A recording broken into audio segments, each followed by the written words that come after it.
Kekacauan kembali terjadi di Israel di tengah perang dengan Hamas di jalur Gaza. Pasalnya warga Israel kembali terlibat bentrok dengan polisi setempat.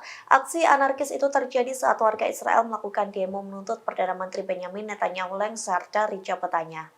Dikutip dari Hindustan Times, kekacauan terjadi di jalan-jalan Tel Aviv pada Sabtu 24 Februari malam. Pasalnya ribuan warga Tel Aviv memadati jalan perkotaan di Israel.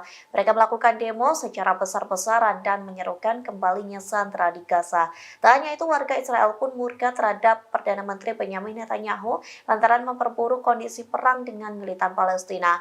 Hal itu dibuktikan dengan rencana-rencana dari pasukan pertahanan Israel atau IDF yang justru dapat membunuh para sandera.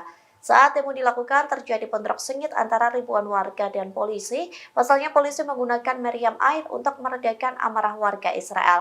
Namun sebaliknya, hal itu justru membuat warga Israel marah hingga terlibat saling dorong-mendorong dengan polisi.